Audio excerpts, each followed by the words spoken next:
સુરતના સચિન વિસ્તારમાં આવેલી ગુજરાત ગ્રામીણ બેંકની શાખામાં 2 દિવસ પહેલા ધોળે દિવસે થયેલી ₹4.4 લાખની લૂંટનો ભેદ ઉકેલાયો છે. પિસ્તોલના નાળચે લૂંટને અંજામ આપનારા લૂંટારોને પોલીસે દબોચી લીધો છે. આરોપી એમેઝોન પ્રાઇમ ડિલિવરીની ફ્રેન્ચાઇઝી લેવા માંગતો હતો, જેના માટે 10 થી 12 લાખ રૂપિયાની જરૂરિયાત હોય પોતાના ઘર નજીક આવેલી બેંકમાં જ લૂંટ કરી હતી. આરોપી ફ્રેન્ચાઇઝી લઈ દર મહિને 80 થી 90 લાખ રૂપિયા કમાવાના સપના જોતો હતો. જોકે હાલ તો તેને પોલીસ સ્ટેશનની લોકઅપની હવા ખાવાનો વારો આવ્યો છે. પોલીસે આ મામલે વધુ તપાસ પણ હાથ ધરી છે.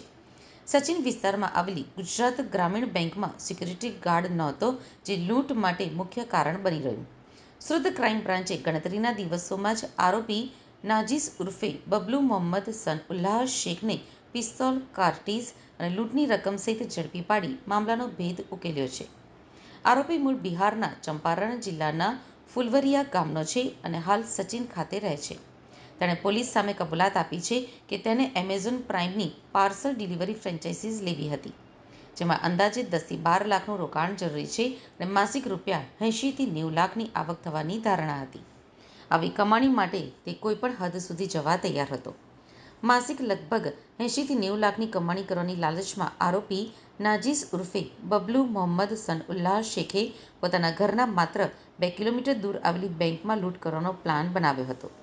સચિન વિસ્તારમાં રહેતો આ આરોપી ત્યાંની બેંકની બહાર અને અંદરની સ્થિતિથી પરિચિત હતો તથા તેને ખબર હતી કે બેંકમાં માત્ર 2 મહિલા કર્મચારી અને 1 ડેલી બેઝિસ કર્મચારી હાજર રહે છે, તેમજ ત્યાં કોઈ જ સિક્યુરિટી ગાર્ડ પણ ન હતો, જેને પગલે તેણે બેંકને ટાર્ગેટ કરી હતી. તેણે 3 કર્મચારીઓને બંધક બનાવીને લૂંટની ઘટનાને અંજામ આપ્યો અને ₹3.76 લાખની રકમ લૂંટી હતી.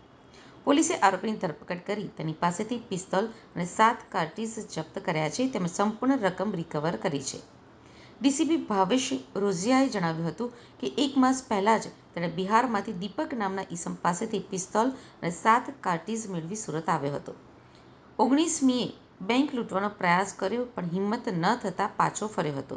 20મીએ ફરી પિસ્તોલ સાથે બેંક પહોંચ્યો અને મહિલા કર્મચારીઓને ધમકાવી લૂંટ ચલાવી હતી.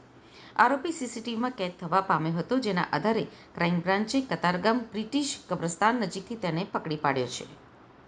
25ના રોજ સુરત નવસારી રોડ પર સચિન જે વિસ્તારમાં સ્વસ્તિક પ્લાઝાના ગ્રાઉન્ડ ફ્લોર પર ગુજરાત ગ્રામીણ બેંક આવેલી છે. આમાં સવારના ટાઈમે 2 મહિલા કર્મચારી હાજર હતા, ત્યારે એક કિસમ પિસ્તલ જેવું હથિયાર બતાવી અને બેંકમાંથી 3,76,000ની લૂંટ કરી અને બંને મહિલા કર્મચારી અને ત્રીજા જે ડેલી વેજીસ ઉપર એક માણસ હતો, ત્રણેયને બંદી બનાવી રૂમમાં પૂરી અને જતા રહ્યા છે. આ બનાવની ગંભીરતા જોઈ વેપન સાથે લૂંટનો બનાવ બનેલો હોય, બેંકમાં બનેલો હોય. લોકલ પોલીસ સ્ટેશન અને ક્રાઇમ બ્રાન્ચની તમામ ટીમો પ્રયત્ન કરતી હતી. એમાં સુરત ક્રાઇમ બ્રાન્ચની ટીમને એક સારી લીડ મળી હતી. લીડના આધારે નાજીસ ઉર્ફે બબલુ સનાઉલ્લાહ શેખ 22 વર્ષનો છે, જે સાઈનાથ સોસાયટી સુરત નવસારી રોડ ઉપર જ રહે છે. એની ધરપકડ કરવામાં આવી છે. એની પાસેથી એક પિસ્તલ અને 7 રાઉન્ડ કબજે લેવામાં આવ્યા છે. લૂંટમાં ગયેલા 3,33,000 જેટલી એમાઉન્ટ કબજે લેવામાં આવી છે.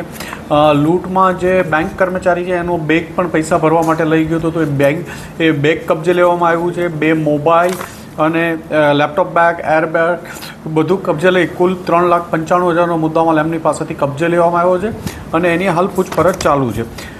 આરોપીને એમેઝોન પ્રાઇમમાં ફ્રેન્ચાઇઝી લેવી હોય કે ડિલિવરી માટેની, પાર્સલ ડિલિવરી માટેની, એટલે 10 થી 12 લાખ રૂપિયાની જરૂર હતી અને એ સચિન વિસ્તારમાં જ રહેતો હોય એટલે એના બેંક ટાર્ગેટમાં હતી અને ત્યાં મહિલા કર્મચારી છે એ પણ એના ધ્યાનમાં હતું, એટલે વહેલી સવારે લૂંટ કરવાના ઈરાદે ઘૂસી ગયો હતો ત્યાં.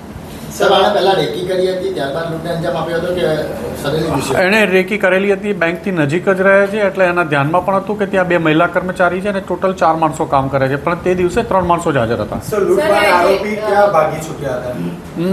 લૂંટ બાદ એ પોતાના ઘરેથી પૈસા લઈ થેલો લઈ અને ભાગેલો હતો. થેલો લઈને સુરતના અલગ અલગ જગ્યા ઉપર ફરતો હતો અને વેડ રોડ પાસેથી ક્રાઇમ બ્રાન્ચની ટીમને મળી.